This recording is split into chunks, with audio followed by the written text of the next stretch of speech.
Christianity and politics is quite an interesting topic, and there are several questions people ask.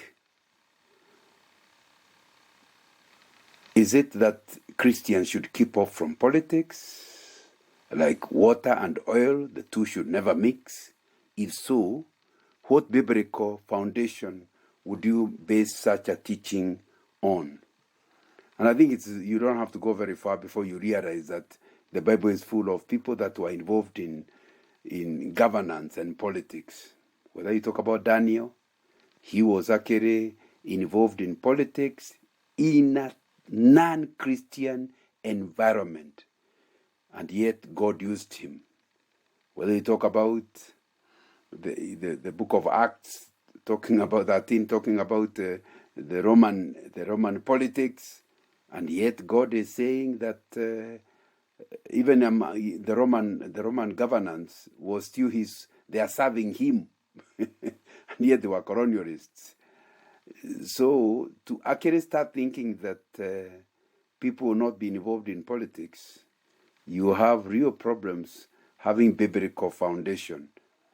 What was Nehemiah, if not a politician? He was governor, and he had to play the politics of the land in order to achieve what God had set out to achieve.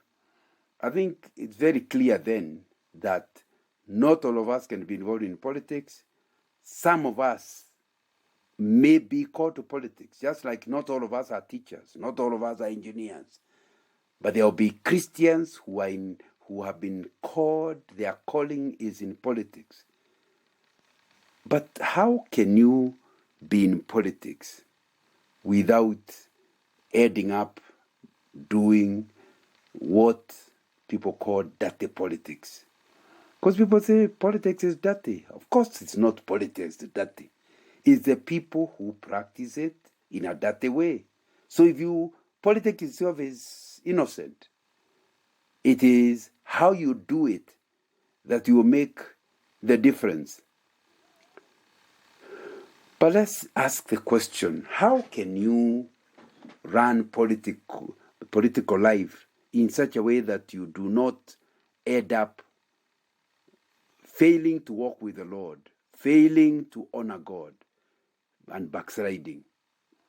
I think the first thing is, I want to say the church must be involved in equipping its people, not just for politics, but for any profession they go to.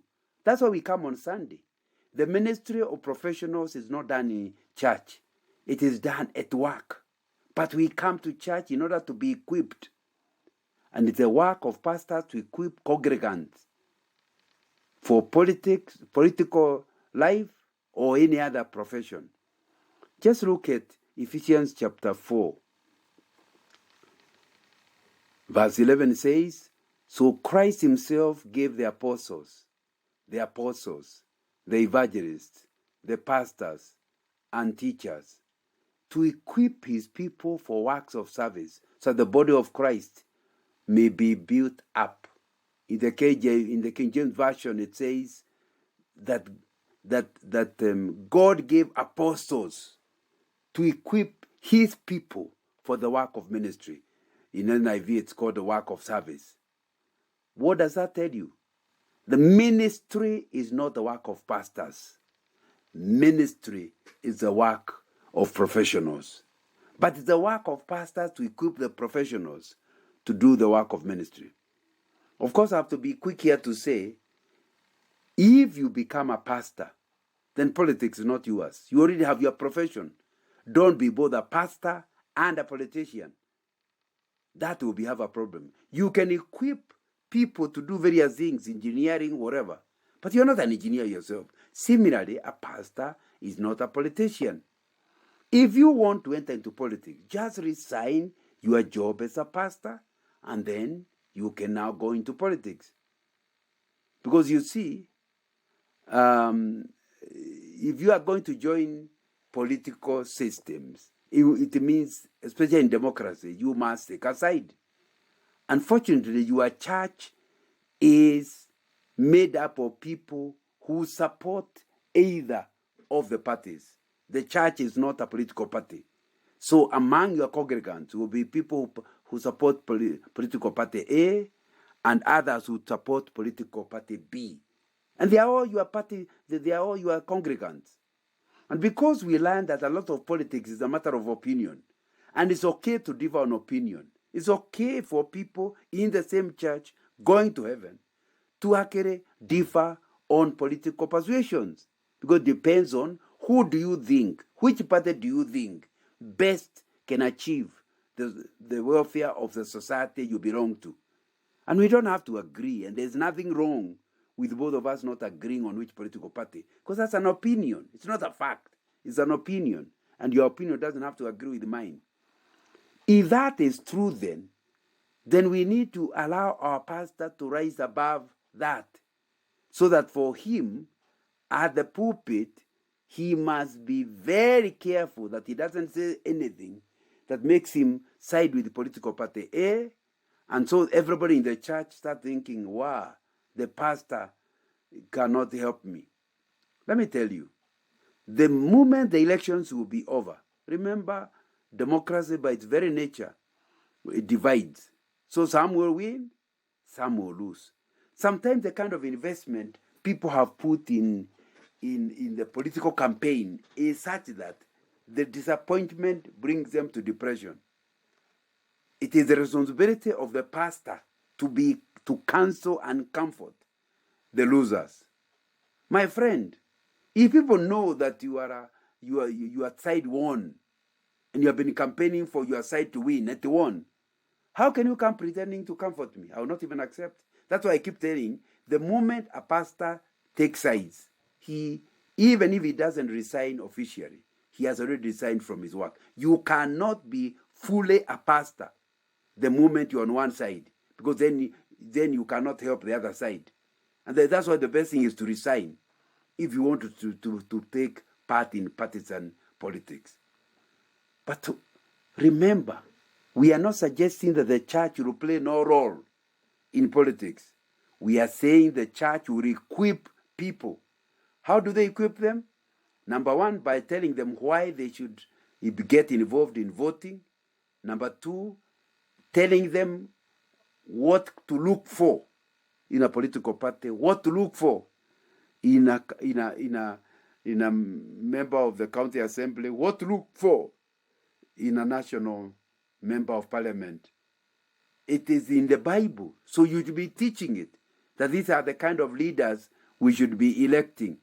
And it's the responsibility of the pastor to help the people, the congregation, to know what kind of a person to lead.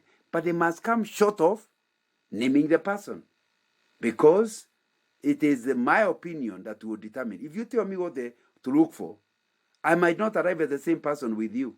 And actually, you must assume I also have the Spirit of God, and I also have a brain.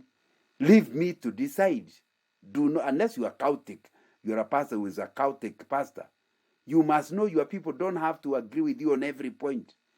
So it will be very, very important that you are able to help the person.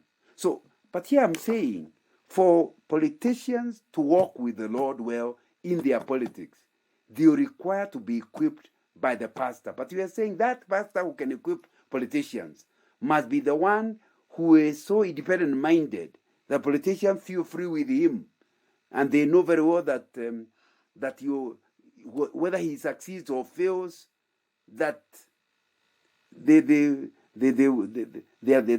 going to be comfortable. So what are we saying? If you want to be a pastor who will equip politicians or members of your church to be involved in politics, you must determine yourself to be non-partisan. Number two, you must also be a person who is reading and understanding what is happening in society. Not just what is in the Bible, what is also in society. Number three, you must of necessity be friendly with the people, such that they have access to you, and when they are going through challenges, they can come to you. But even much more important, which is important. You must be the kind of a person that does not want any help from politicians. Remember, whoever pays the piper determines what you sing, determines the tune. So what does that mean? That any pastor who wants help from a politician ceases to be his equiper. Because you see, the benefactor, there cannot be other than the instructor. If you are a beneficiary, you can't be an instructor. And so it's important to understand clearly, you know God will meet your needs, so you do not go to your congregant to get help from him. You are not looking for a particular, you are after his spirit. You're after helping him to walk with the Lord in politics. That's what will help you to, very clearly, that's what will help you to be the kind of a pastor that will help your political members to be both Christians and walking with the Lord and very effective in politics. However, we are not suggesting that you as an individual will not vote for a particular candidate, but that's confidential. That's why voting is private, and that will be an important thing. Or maybe with your spouse you can talk about it. But at the pulpit, the church doesn't have a political stand. The church has ideas. Of course, there can be issues the church makes a stand on, but not on partisan politics. I think that will be something that will create a problem. Because you see, what happens when this one party wins? You are still going to be the church. What about if that party loses and the next one wins? You'll still be the church. And God expects you to be able to talk to government, challenge government, irrespective of who is in power. So do not be vocal and talking about the things God wants when so and so is in power. Then the next one comes in and you go quiet, because then it will show you are not independent. And that the moment they realize you are not independent minded and you are not listening to God, you are just advancing your political agenda, then the politicians in your church will not have respect for you, and they are likely to actually help you. That's really an important thing. But I think the thing that we said, which is very important, is having an accountability group. In other words, let the pastor and the church be with you. You get involved in the church yourself as a politician, just like engineers are involved in the church. Everybody else get involved. If you are an usher, continue being an usher. If you are a Sunday school teacher, continue being a Sunday school teacher. Be involved in ministry in the church. Remain in fellowship. Remain in touch with the pastor.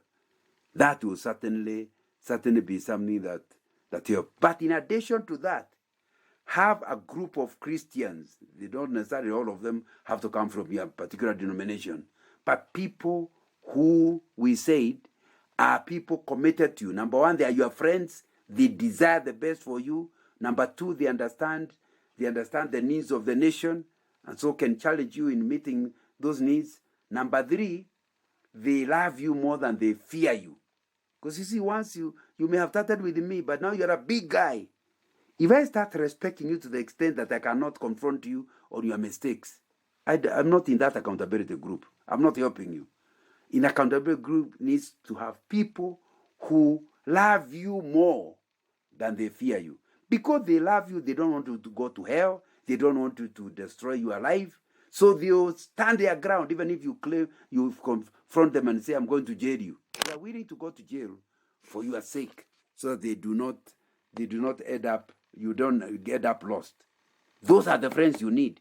People that cannot allow you to get lost. They will confront you and help you. And to be important, that those are people that will be important. But I think it will be important that you also, remember, we are still talking about continuing to be a politician and yet remaining a servant of the Lord who is listening to him.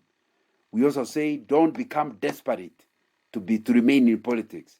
Enter into politics, but don't be desperate. In other words, you campaign for this, you win, you win. If you don't, go back to whatever God has given you to do, and do not feel like, why did I not win? If you didn't win, you didn't win. Don't get there. After all, in your mind, what I'm saying is, you must be ready for either result. Because if you are the type that feels you must win, what happens is that if you fail to win, that could destroy your work with the Lord. You feel like God has failed you. Not understanding that if the Son of God could say, not my will but yours, talking to God the Father, who are you to be any different? You need to be the kind of a person who will say clearly, not my will, but yours. And that will be a very, very critical thing. So be ready for either result, because after all, you just want to do what God wants you to do. If you are like that, not desperate to win, then you will not have compromise. During the campaign, you will not do anything compromising. After the campaign, you will still not do anything compromising after election, because you know you don't have to be re-elected. You want to deliver your service. If they like it, they will re-elect you. But you don't start having gang up people and becoming part and parcel of them, and not standing your ground on any matter, because you're afraid of hurting the people that can help you to get re-elected. That will be something that is very important. And when you deal with the politics, it's just like any other area. The people you are dealing with, your clients, are not necessarily Christians. So you need to understand how to be in the world, but not of the world. It's very important that people understand. And there are 3 things that will help you in this. You need to understand that you evangelize non-Christians, you socialize with the Christians. So although we are working together, I know very well my interest is, let's deliver what we are employed to deliver, but I still want you to get saved. Do not see yourself, like we said earlier, as a missionary. If you are in that kind of position where you are always seeing yourself as a missionary to them, then they know who you are. They are unlikely to compromise with you. They will not even want to. There will be things happening around politics, and they will not involve you, because they know your stand. Your stand must come out clear. And I think that will be something that you need to deal with. So, but why are you in politics? You are aiming to affect the values of your constituents, and if they get biblical values, in your own mind, you know that means they can enjoy life. And that's what you have to be doing all your political life. You are looking for change of values. You use reasoning, giving people reasons as to why a certain way of living is better than another one, reasoning with them, persuading them, but you must not allow coercion. You can't be a Christian and then you are using coercion to force people to do the right thing. And we have also been saying that you must be somebody who supports the truth, not just a political party. That means you're a member of a political party, but not everything they say are you going to support. There will be things which, when they go to where what they are saying is not in line with God's word, they know in advance you will not be with them. And you need to, that's why I keep saying, go with the truth. Sometimes you may be in the government party, but you vote with the opposition, because you follow the truth, not the party. And I think that will be very, very, very important. Of course, there will be consequences in the process of doing that, one of which is you may never be elected. But then you can't be a Christian who is compromising or doing things that will not be honoring to God. And you need to understand clearly that, like you have been saying, when you talk about practicing politics, it's not just at the parliament or county assembly level. It is anything that helps society, anything that helps the community. Whether you are talking about students who are in student government, whether you're talking about PTA, where your children go to school and getting involved to be elected, whether you talk about your savings and cooperative society, getting involved, or aiming at serving God in the place so that the people, your members, your society, your community can have a better time. If you feel God has equipped you, you already have biblical values, then in addition to that, you have competence in those areas. Join it. That's what we are saying. It will also be true of neighborhood security groups, and you can help them. It may be true of trade unions. It may also be true of pressure groups like anti-abortion campaign.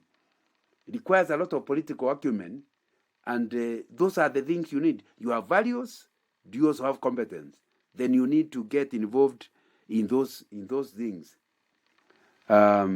So when you talk about politics, it's a much wider thing than just one of them. And I think it will be important that is something you are clear in your mind. You know, it will be very, very important that if you are going to walk with the Lord in politics, that you understand that clearly,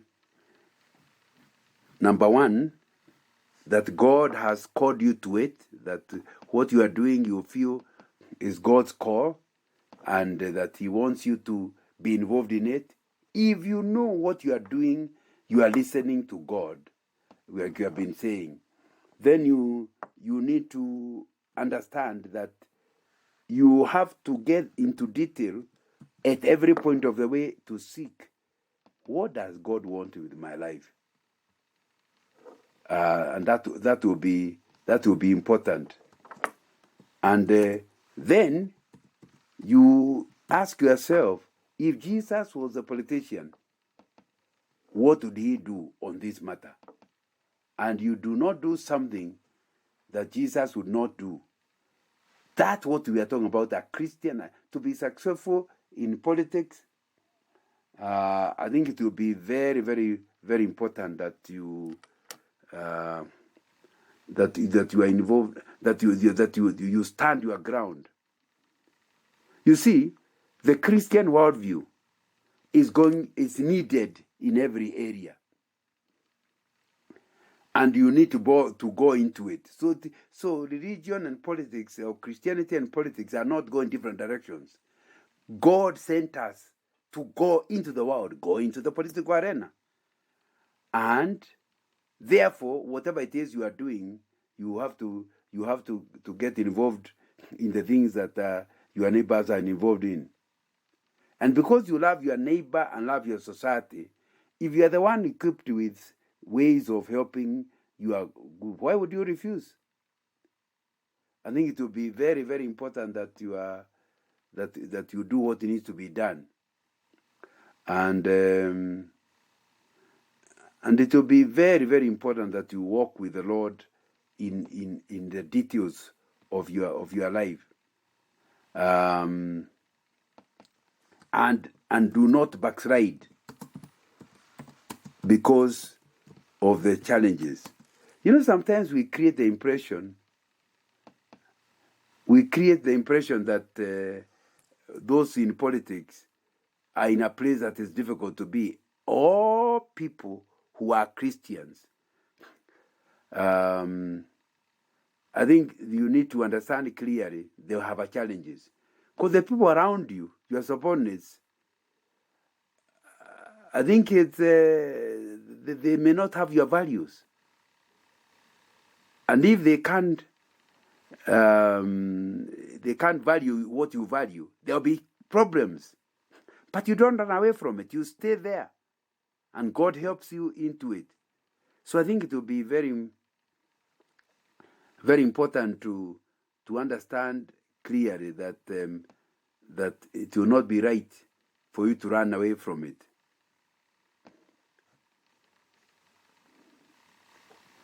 The Bible gives us two truths regarding our stand towards politics and government. The first truth is that the will of God permeates and supersedes every aspect of life, and that includes politics.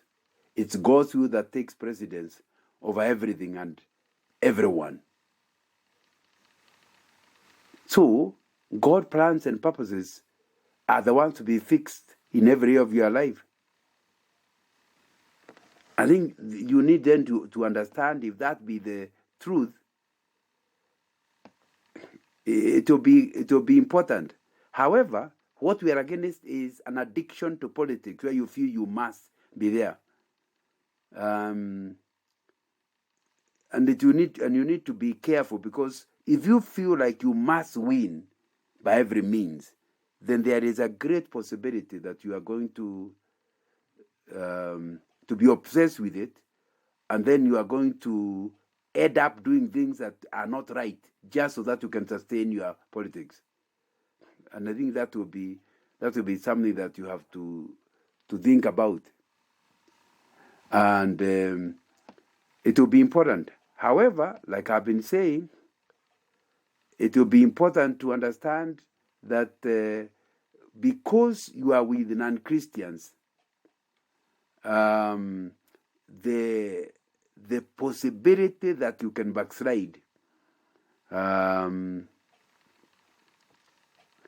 is very high, very, very high. And you therefore need to be very careful. So your quiet time will be something that you must be inflexible about. You must commit yourself to talking with God. And I think that will be important. Your quiet time, your position in the church, your involvement in the church will be something you're inflexible about. You must be involved in, and your fellowship, which are called an accountability group, must be something you. And I think that will be important. That must be something you take seriously and work on, and that will be something you need to talk about. But one of the things that makes politicians backslide, number one, is money seems to come easy. So if you don't know how to manage money, it will give you a problem. Sometimes you are too confident that God thinks we are, or that the God is on your side, so whatever you decide will be okay. I think it will be important to understand that God doesn't see you as more important than other people. And the other problem is you think you know the mind of God, so you don't even seek it. The other thing is you think you want to make a difference in the world, so you think about the actions, but not why the action. And that can be a problem. But I think the worst of them is over-involvement with the dirty politicians. Not standing your ground with them, therefore you become, they swallow you in, and start working like you are part and parcel of them. And sometimes emotionalism, where logic doesn't come in, you are doing something emotional. And each of them will give you a problem. So what you are saying, yes, it is possible to be a Christian and a successful politician. In fact, that's the way it should be. If our country is going to improve, we'll need such Christians. But no, you can't do that on your own. You need the help of God, and you need to trust in God and seek His help, because the devil is certainly not happy when you succeed in politics, where the majority of the people, and that's true, like I've been saying in other careers also, the majority of the people will think you're in the wrong career, you're not in the wrong career. The moment you know that thing is going to help people, society to improve. Number two, that the product of your work will honor God. Then you know that it's not the kind of thing you don't. It's a good place to be, but you must be careful how you relate with people there. Do not socialize with non-Christians, evangelize them. and you'll see the difference it will make.